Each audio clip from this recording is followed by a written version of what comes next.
That's the last of it, me hearty, chuckled Salty. Your train will be ready to go, Henry. Thank you, Salty. Boy, look at the sunset. It's beautiful at this time of day. I guess it makes me feel important pulling this train before the sun sets. Well, don't go much into your head, Henry, said James. Every time you pull the flying kipper, something bad would happen. Henry was cross. Come on, James. After all, you have an incident with the flying kipper too. James didn't say anything else. Just then, Sophie pulled into Brendan with some coaches. The two engines remained quiet. Is there something going on? Nothing, said James.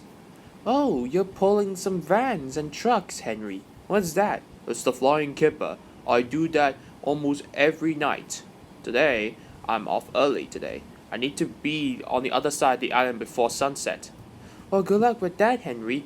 I pulled this train for many years. I know exactly what I'm doing. Oh, okay. And also, by the way, Edward wants his passengers back, laughed James.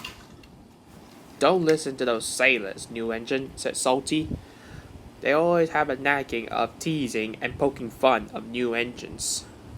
Thanks, Salty, said Sophie. I hope they will get what they deserve. Eventually, the guard blew his whistle, and Henry puffed out of Brendan docks.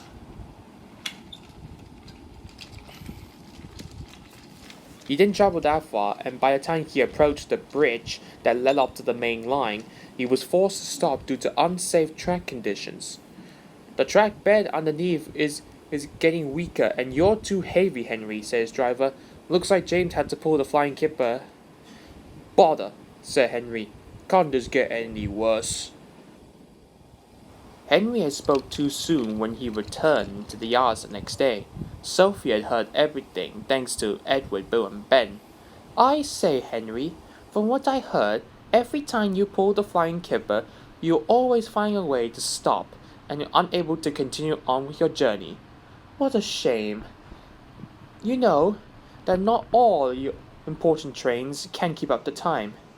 Well, do a small one. That'll be much more easier, said she continued, and she went off, laughing. Henry blushed with embarrassment, while Scruff and Dan remained respectfully silent. In Henry's smoke box, he thought of an idea to pay back at Sophie, and he did. Henry was waiting for Sophie in the siding outside Knapford Station. Hello, Sophie. Since you said that I should pull a small, important train, that would be much more easier. And look what's in front of me. I'm pulling a cake. Do you think that's important? Sophie chuckled. I was only joking, though, Henry, although you're very strange. And by the way, how long did they lock you up in that tunnel again? Stafford and Murdoch burst out laughing. Henry was so cross that he angrily bumped into the flatbed. The cake suddenly jumped into another flatbed, and it sailed down the rails in our sight. By the time what happened, Murdoch suddenly stopped laughing. Henry, unbelievable what you did. That cake is important for the Fat Controller. Now it's gone. Henry realized what he had done. He quickly wasted no time, bumped the derailed flatbed out of the way, and quickly chased out of the runaway cake.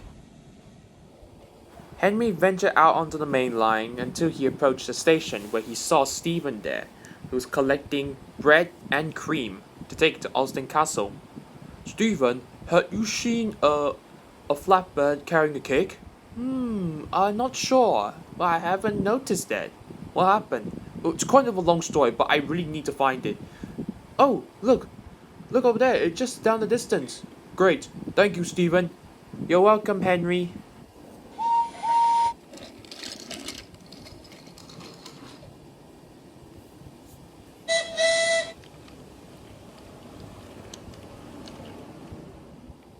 Back at Knapford, James has returned after pulling the flying kipper.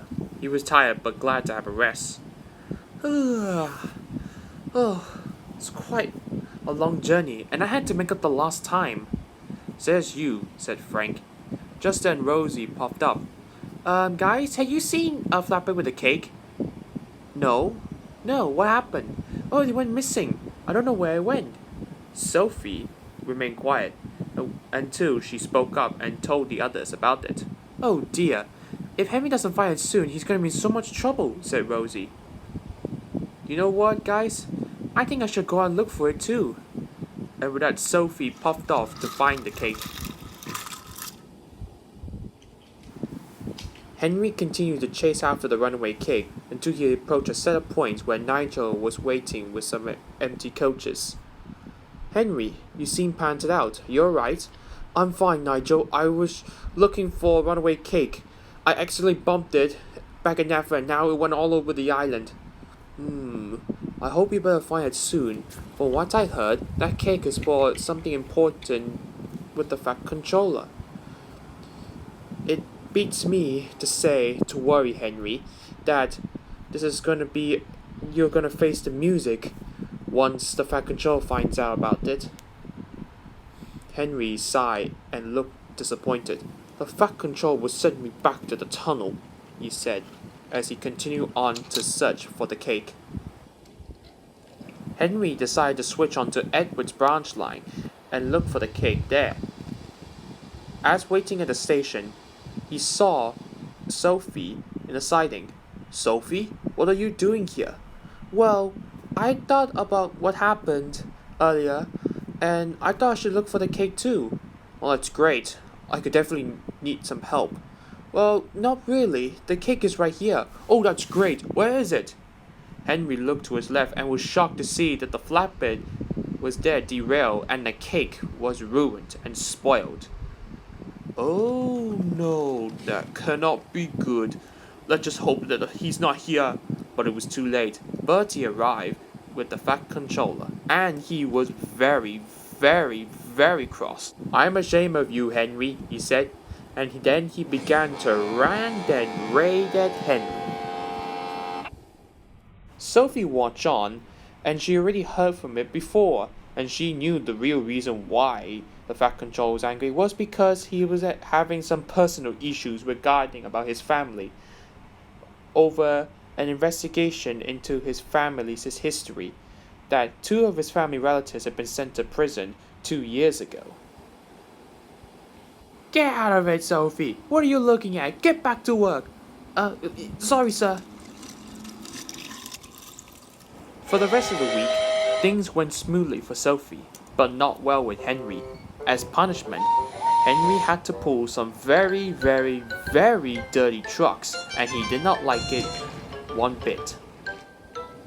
Having a nice day, Henry? Sophie asked. I don't want to talk about it, said Henry as he blushed with embarrassment.